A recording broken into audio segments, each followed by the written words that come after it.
Hi everyone, and welcome back to another episode of News from a World in Flux. I'm Dr Charlie Gardner. I'm Clare Farrell. And today we're going to have a bit of a different conversation with you, more of a philosophical one. It's tough times for the climate movement. The data that's coming in from the planetary system is looking really, really worrying. January 2025 was 1.75 degrees above pre-industrial levels. The new data for the atmospheric concentrations of carbon dioxide came out, and it's now 427 parts per million, which is a record leap last year. So the planet's not in a healthy state, and politically things are even worse. In the UK, the Labour government is pushing a growth above everything agenda and trying to set aside our existing environmental protections. And in the USA, Donald Trump has been elected. So in our very first episode of this show in August 2023, we chatted about Project 25, which is this far-right plan to dismantle the American state, essentially. And since coming into office, Donald Trump and Elon Musk have been implementing this agenda. They're in the process of trying to destroy the US Agency for International Development, which is a huge funder of global development work and biodiversity conservation work and climate adaptation. They're removing all mention of climate change from government websites. They're now trying to shut down the National Oceanographic and Atmospheric Institution, NOAA, which is a hugely important global research body collecting data on the atmospheres and the ocean. So, you know, when we talk about atmospheric concentrations of carbon dioxide, I mentioned earlier, it's 427 parts per million. Well, we've been measuring that for 70 years from the Mauna Loa Observatory in Hawaii, and that is run by the NOAA, and you know, Trump is going to shut down the NOAA. So that's the sort of basic climate science infrastructure that we're going to lose. So things look really, really bad.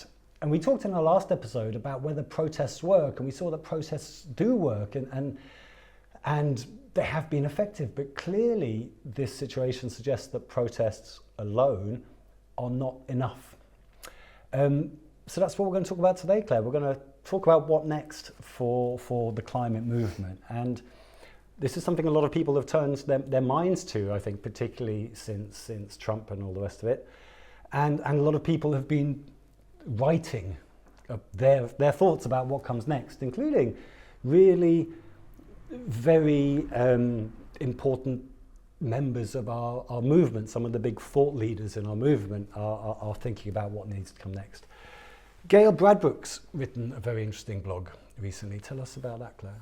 Gail's written this piece, which I think, you know, by her own estimation, has been sort of fermenting for about 3 years or something. And I guess, you know, she's trying to put together a lot of different elements that perhaps have all been kind of present in the DNA of Extinction Rebellion and the work that preceded it, and the work that she's become sort of more and more interested in now, which, you know, seems to be collapse preparedness, community resilience, you know, very interested in mutual aid, lots of dynamics in there that fit, you know, very naturally with like kind of what we were about when we set up XR in many, many ways. But I think, you know, one of the things that I'm noticing is that things like this, well, there's more things like this basically, and looking at the landscape as an ecology or like an ecosystem of stuff that needs to be somehow working, cooperating, you know, in a healthy state. And so it's definitely saying that there's a need for people to understand power. It's definitely saying there's a need potentially for people to understand like what skill sets they've got in their sort of vicinity, who's around, who you need when shit goes down, and how can you like organise, I guess, like a very effective model or network for mutual aid efforts that are multifaceted, which then translate into forming a base of power. And I suppose the other thing that's here, which is also in many other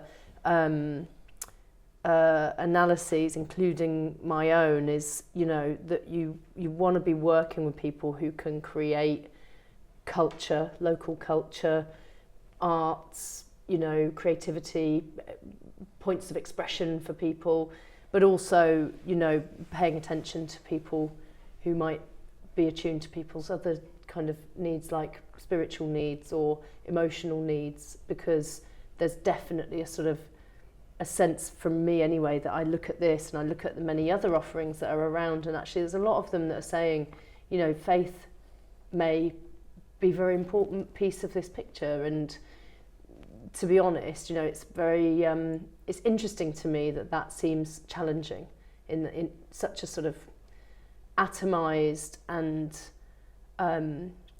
materialist, rationalist kind of paradigm that we live in, where I think actually there's a sort of sense that if you understand science, you're very clever, and that's very important.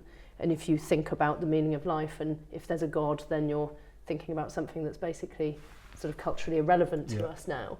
And that's very problematic, because when people are going through a period of absolute transformation, which is what we've entered into, as far as I can tell, it's helpful to be able to ask big questions that there are no good answers for, and it would be helpful to be connected up with people who can offer you support and potentially a bit of wisdom on that front as well. But it's problematic in another way, I think, in that it's exclusive. You're saying only people that think in this particular type of way are welcome in our club in the climate movement. If you don't have this scientific, rational approach to things, then you don't qualify. And this is really problematic, because it's the opposite direction to where we need to be traveling. We need to make this a movement for everybody, and I think that's something that everybody is saying now. Everybody who's thinking about what next all agrees that we need to make this a movement for everybody. But in a lot of ways we are very exclusive. We're not just exclusive in that we're only people with an excellent scientific education and who think in a certain way. We tend to be exclusive in terms of progressive values. So we only welcome people who are all about love and care and taking care of each other into our movement. We're very identity based. We have very high purity standards. So if you haven't started changing your diet, then you're not welcome in our club. If you still fly on holiday everywhere, you're not welcome in our club. We have these ways, because we have these values which are so important to so many of us. We let them define our movement to too great an extent, and I think it's absolutely the wrong way we need to go. I think, of course, it's important for leaders and visible people in our movement to embody these values and to be changing their behaviour and all the rest of it. But to expect that as a precondition for being a climate activist is ensuring that we don't become a mainstream movement. And I think we do really need to address that. Well, I think it's interesting, isn't it? Because XR was set up to be that, to be like that. And so you don't have to be vegan, you don't have to have given up your car, you don't have to have weird hair like me, you don't have to live in a cave. It was set up to be that space. You can join if you're a Tory, all that. I think for all of the intention of that, it sort of pissed off people on the left and failed to appeal to people on the right. So you still end up with this kind of, body of people who are broadly, like, politically what you would call sort of progressive, green, whatever.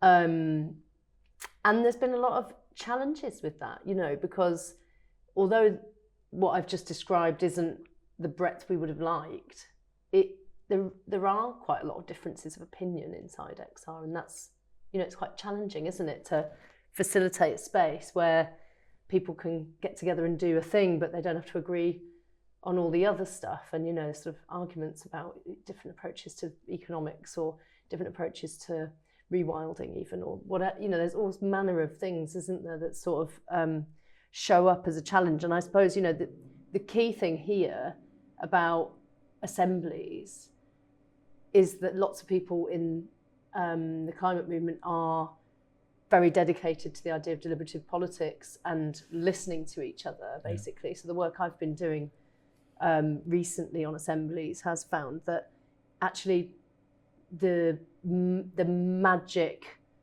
key to all of this work, I think, is going to be listening, because people just don't feel heard. Yeah. And if you have a citizens' assembly and you have this transformative experience for the people inside it, and it's only 100 people or whatever, then it's extremely exclusive because nobody else can take part in it because they didn't get the magic envelope through the post. So in a way, I've been thinking about the work I've been doing, and it fits very much with a lot of this thinking from Gail, that, when you live in a world where the structures and the political leaders particularly are so utterly ignorant, that generating your own space to be heard and to listen to each other is actually a really fucking radical thing to do. Yeah. And I think if you can get it right, then it has the potential to become extremely popular and for people to understand it very quickly. Oh, this is a better way, this is a different way, this is a way where I'm included, this is a way where I listen to people I don't agree with, and we find a way through things together like normal adults, because that's what adults do all day, every day, unlike people in politics. But the key, I think, is going to be precisely partly this whole identity question, because what I've noticed is that when you have a certain section of people who are concerned about the climate, for example, it's actually very difficult to break out of the bubble and get a more diverse group of people in the room. So, it's not, the climate movement isn't just too white and too middle class by dint of everyone not trying. I think it is actually genuinely a challenge to build those bridges out of one space and into another class space, or into a space where you're talking to people who are from a different community, who are a different colour, who are suffering more immediate strains on their life because of who they are, where they live, whatever, And so I suppose the other thing that's interesting about this is sort of resituating it in place, because, that's what I've been working on. And I think we've got a big community in the climate movement, but it's spread across huge distances. Yeah. And we can be very united when we all get in one place, but are we very united with the people on our street or in our sort of town square or in our village? That's the question, I think. And to reframe what we're doing as, how does that work on a local level, and what do people need on a local level? How do you pull together? Feels like the thread that's running through this. It's running through Rupert's work. It's running through, what all of us are sort of working on. Yeah, I strongly agree with that. Places, it's the one thing we all share, isn't it? It's we all live somewhere, and we all, at least theoretically, form part of some community somewhere. So it makes so much sense for the places we live and the people we live with to be a focus of our resistance and our focus of developing new ways out of this. But I think there's another really important aspect of a place-based approach as well, and that's that it's really real. Like, you can feel it and you care about it. If you're a homeowner, it's where all your household wealth is stored. You care about these things. And a big part of the problem, I think, up till now is that climate change has always been this abstract thing. And we've always been talking about climate mitigation, decarbonising, stopping it getting worse. And this is something that happens at a global or national level, and it's abstract. It's all about, it doesn't feel like something you can do. It's all about changes to electricity generation and all of this. Whereas when we start thinking about the future and thinking about a place, we're shifting a bit from mitigation to adaptation. We're shifting from how are we going to stop this getting worse to how are we going to prepare our communities to cope with these changes that are coming. And that's such a more real problem, isn't it, than how are we going to transition to renewable energies or how are we going to change how food is produced. It's something that people care about because it's your home, and it's something that people feel they can tangibly get involved in because it's where they live. So there's a clear role and a purpose for you in taking care of the places you live. And I think this has been the second real shift is, well, in addition to the shift from like a dispersed movement to a place-based movement, is a shift from purely focusing on mitigation and decarbonisation to focusing on adaptation. And I think a lot of people have been slightly reluctant to make this shift because it feels a little bit like giving up, or it feels a little bit like there's the risk that once we start focusing on adaptation, there's going to be no focus on mitigation anymore, right? And then if no one's working on mitigation, then everything's fucked. But actually, I'm starting to see that this focus on adaptation doesn't necessarily take away from mitigation efforts at all, because it brings the need for mitigation home to people. It makes it more real. If you're just talking about global decarbonisation, it's an abstract problem, and it's hard to get me to care about that. Once you've got me involved in thinking about flood risk to my home, and once I'm investing in thinking about the planning of my village to reduce flood risk, then all this carbon stuff you've been talking about feels much more real, right? Because I'm working on the flooding. And if I'm investing all this on making my community resilient, it suddenly seems nonsensical to not also be pressuring the governments to decarbonise, because otherwise why am I doing all this if someone else isn't already doing the mitigation work? So I think it brings this focus on building more resilient communities and bringing people into feeling a sense of agency in their own communities. It's not just an approach to adaptation. It also brings people into understanding the importance of mitigation too, and I think that's really powerful. Yeah, I think it's a bit of an old sort of dilemma of the climate movement, isn't it? And I find it quite disheartening, to be honest, that it still feels like it's seen as either or problem. And there's been a lot of people in trying to get XR to move into a much more adaptation focus for a long time, actually since really near the beginning, especially Rupert, who I know we're going to talk about a piece that Rupert's written, Rupert Reed, but I don't understand why so many people feel they're stuck in a sort of false dichotomy, which is also many decades old. That I think that we didn't need to have it in XR. We didn't need to have that dichotomy, but it came with people as a sort of bit of baggage that was part of the movement landscape from well pre-Extinction Rebellion.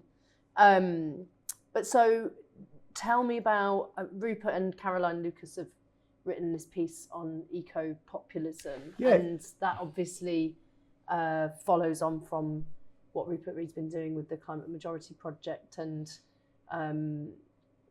that's a much more sort of invested in smaller scale.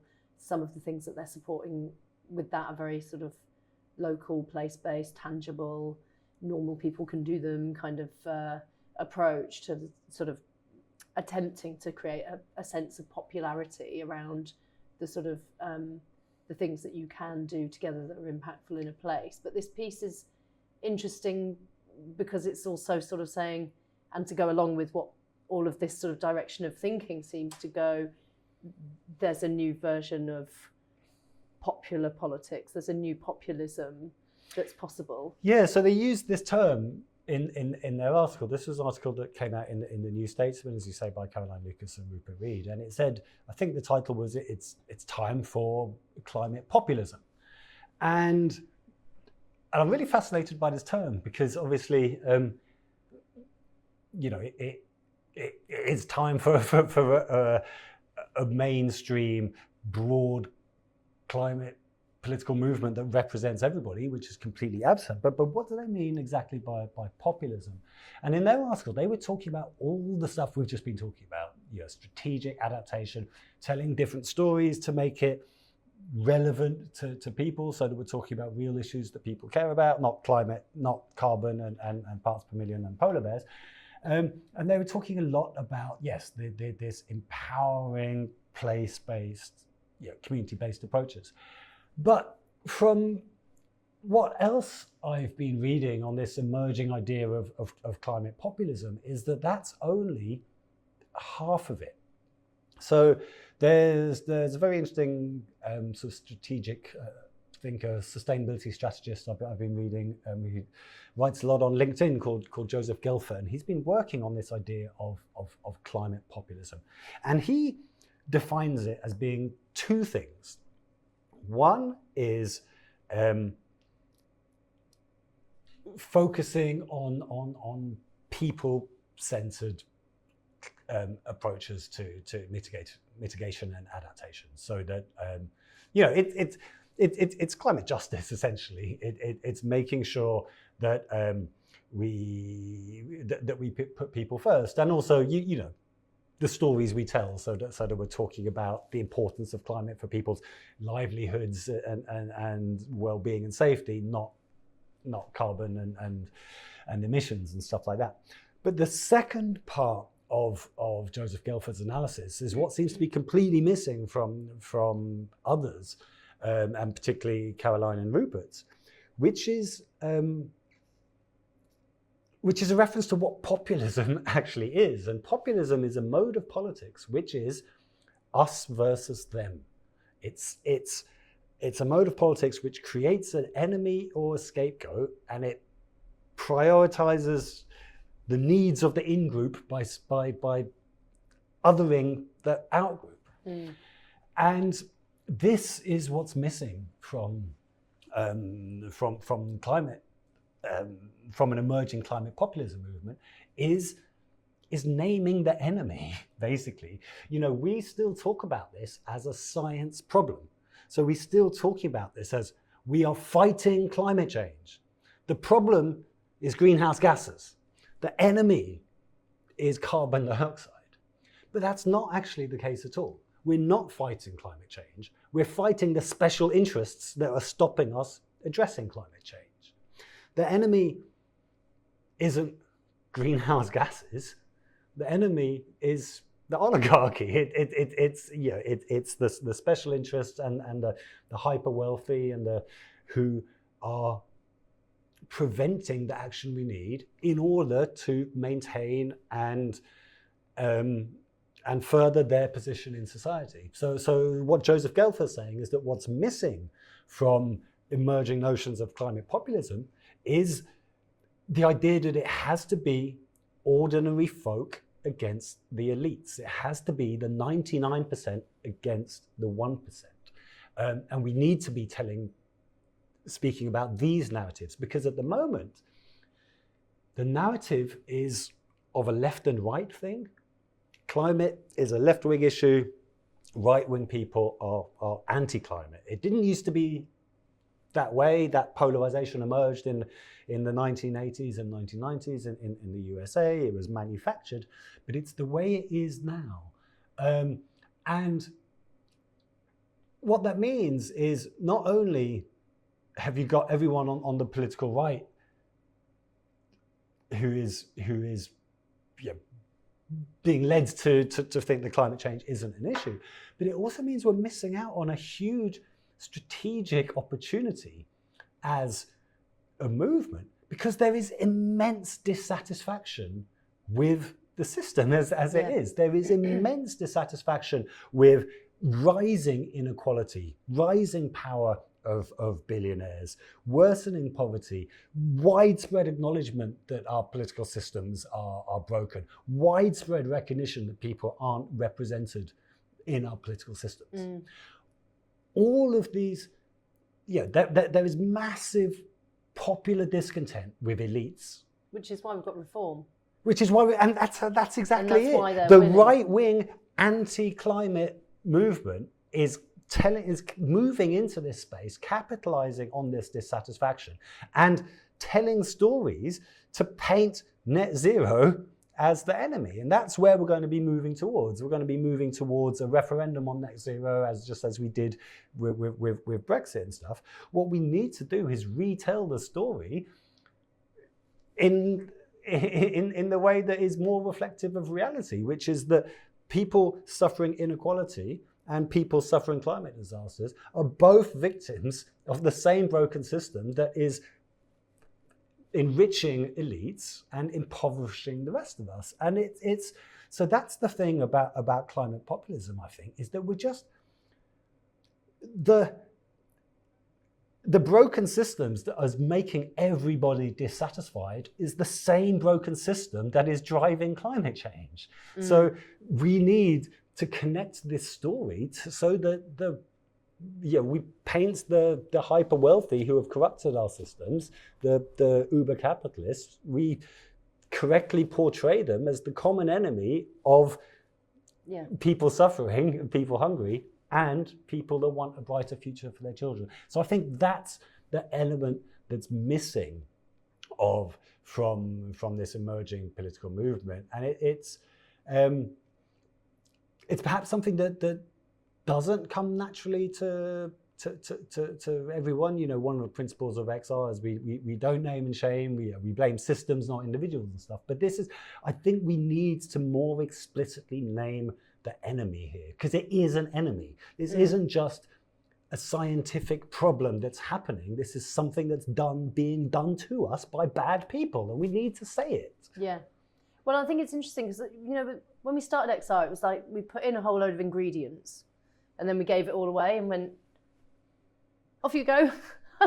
And it's really scary doing that because it worked. And then you think, shit, I hope none of that was like catastrophically wrong and flawed. Yeah, shit. And you can't take it back, basically. Yeah. If you do the work in that way where it's so decentralized, it's like you better just hope that you didn't get anything really fucking wrong. Anyway, we did get some things, I think, more right than others. Some things weren't quite right. Some things have been quite difficult to cope with, whatever. Lots, things weren't perfect. But the no blaming, shaming thing, I think, has helped XR a lot to have a culture that is not like many other organising spaces where people call each other out. They point at each other in meetings. They call each other out in group chats. The fact that there's like a named effort to not have a culture of that and to talk to people individually and just tell someone how you feel like a grown up to their face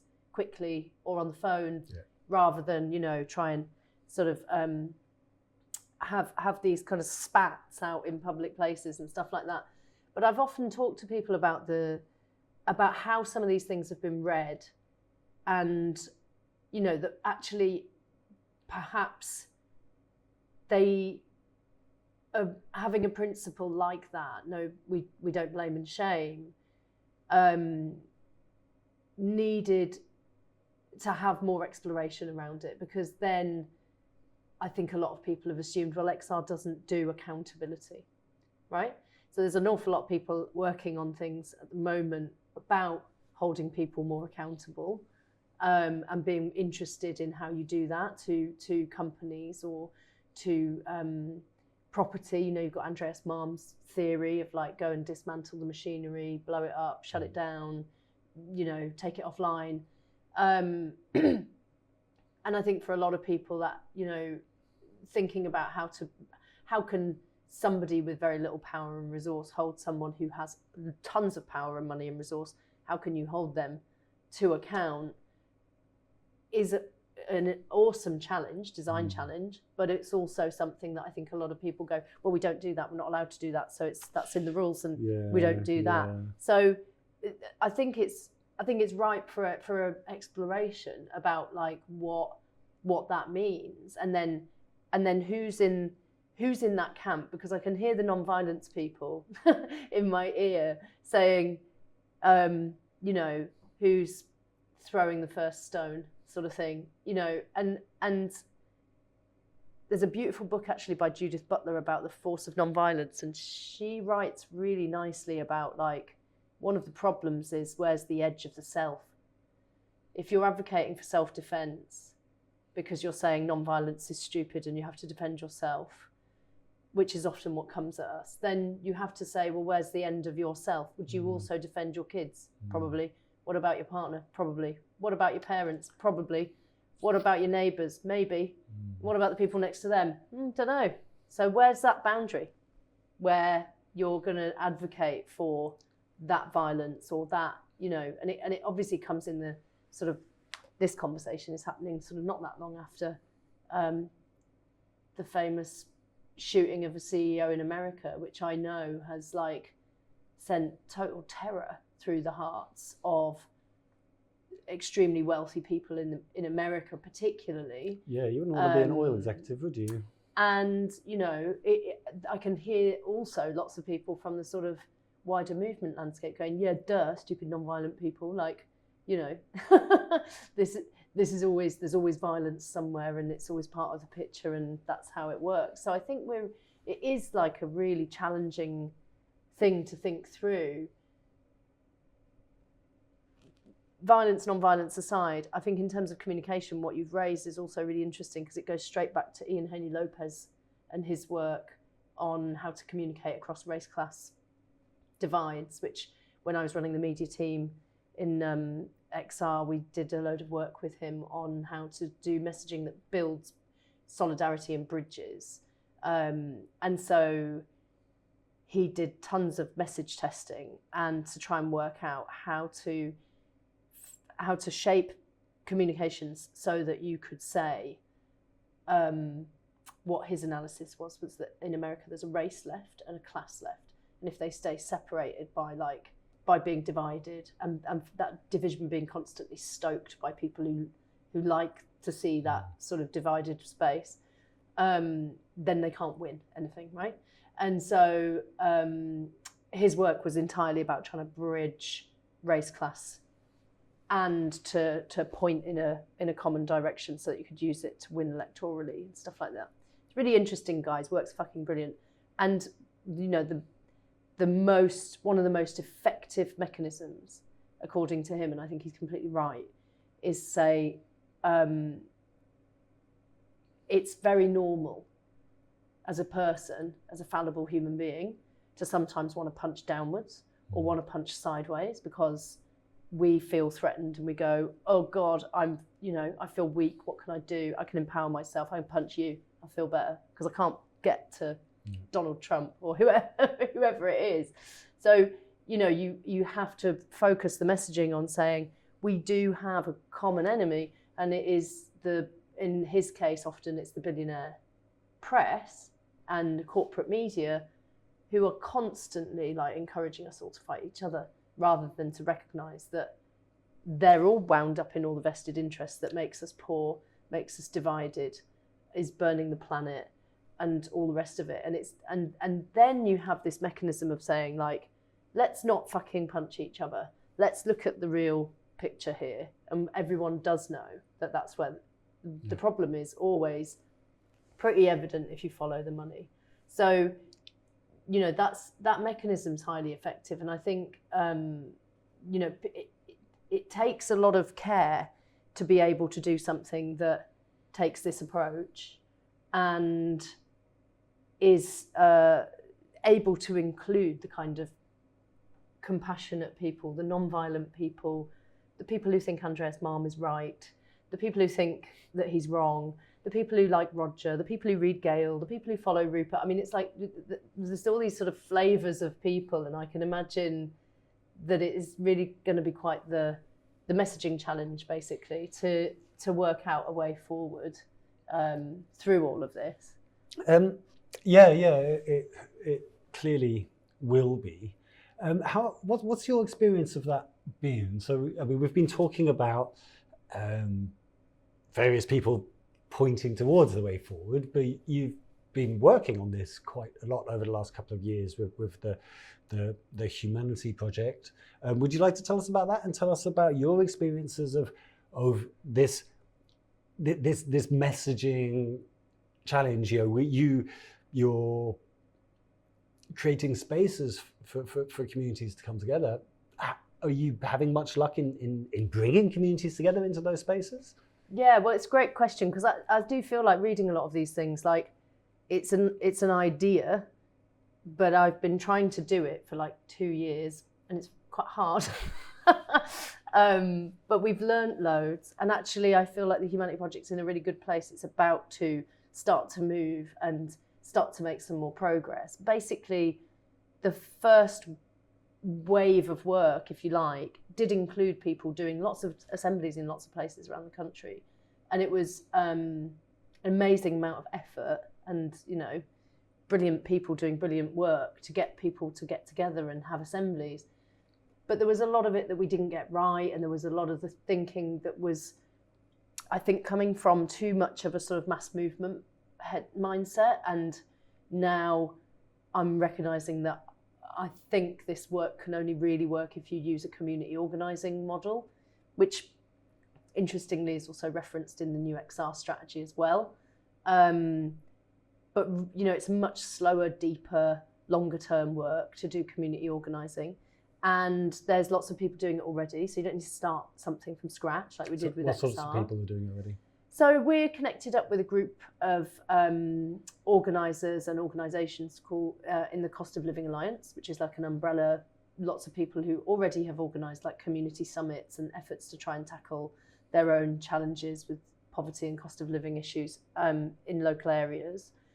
And the person I'm working with on that front is a guy called Nick Gardner, and he's got this amazing network of people in community centres in all sorts of places: Luton, Hartlepool, Bishop Auckland, Birkenhead. I mean, not the prime places. Not places, to my knowledge, where we've got particularly strong XR base. Lots of them, you know, tend to be much more sort of working class areas of mostly England. There may be some contacts that we've got in Wales, and then, in order to sort of build connections out so that we can work in communities that are majority Black and Asian, we've got an agreement that's been in development for some time to do some work with Operation Black Vote, which is a very long-standing Black political organisation that focuses on voter registration, but also other aspects of like empowering Black and Asian people in our democracy. And so it feels really exciting that we're now doing things much slower, which is hard when you're a climate person, because you're going, it's an emergency. Hurry up, hurry up, hurry up. So it's hard to slow down. But also, you know, I've been really focused on this as a way to be able to help generate the sort of the spirit and the longing for more space for participation with people who are not already like got a fire lit inside them about citizens' assemblies or deliberative democracy because they're in the climate movement. So for me, this is at the beginning now, I think, of being able to try out a way of working which may get us from, you know, having done a lot of work with people who are already very concerned about climate change, and they're either in the movement or they're adjacent to the movement and said, I don't want to get arrested, but I'd organise an assembly kind of thing, to actually going and working with people in places where possibly they don't care about climate, actually, and or they don't really know very much about it, or they just say, I can't care about it because I've got too much else to worry about.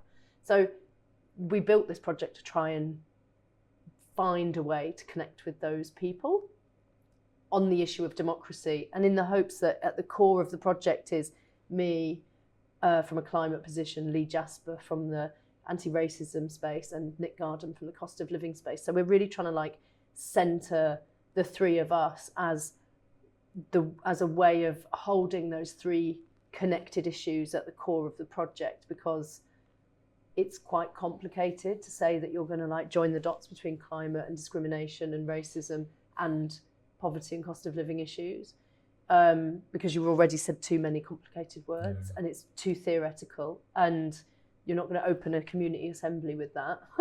It's not going to work. But right now we've been working on a program that actually begins with doing workshops and community arts and stuff like that, and where we're planning programs with people in places that will build towards an assembly with a timeline where people are going to make stuff.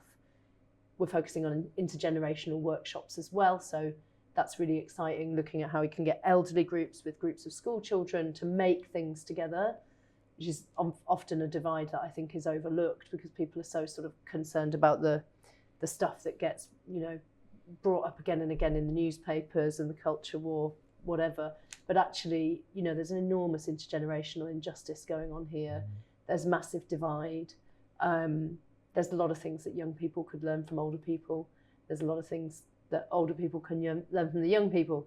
And that feels to me like it's a really exciting sort of new element in the design. So it's quite nuanced what we've done differently, but it's just about got its sort of foundations set to start doing what I would say sort of phase 2, which feels like a reboot, basically.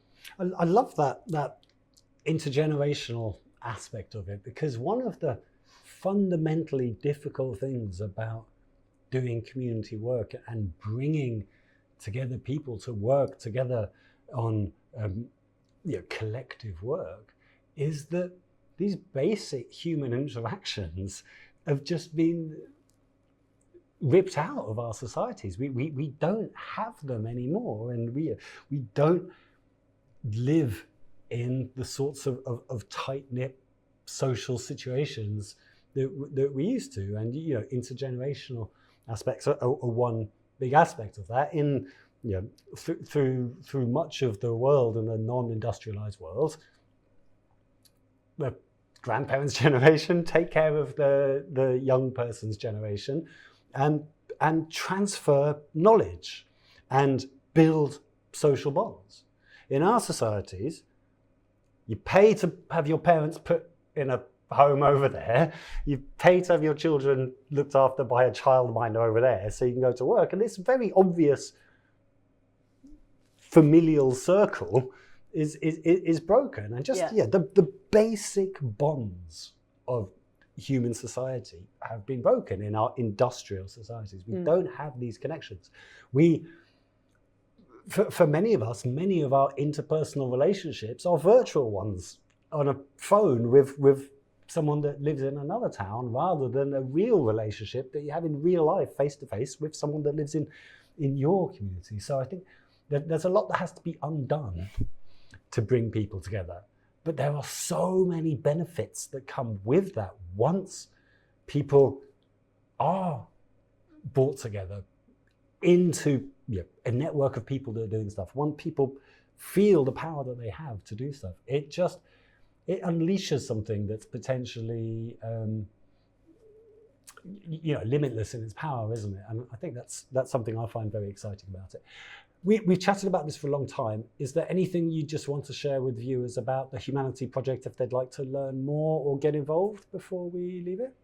Well, we're in the process of redoing all of our communications, and we're going to hopefully start to put out some stories on social media to sort of share a vision of what's been happening, and some blog posts about what we've done, what we've learned, what we're doing next. So if you can check the website's humanityproject.uk, or there's an Instagram account which I'm hoping that we're going to build out with like faces and voices and people from all the different places where we're going to be working soon. So people could just check in on that, then they'll hopefully see a little update. It's a long-term project, so it's not as fast as XR. It's not as straightforward, but certainly, there'll be updates coming soon, and then people will be able to see hopefully how we're getting the work done. Brilliant. Well, it's been fantastic to hear about it. It's been quite uplifting, and it's been really interesting to have a chat about where we, what sort of things we should be thinking about as we move forward as a movement. So thanks for joining us, everyone. I hope this has given you a bit of inspiration and some thoughts about how you might look forward in the groups that you're part of, and how you might bring other people into our movement. And we'll see you very soon for another episode. Cheers.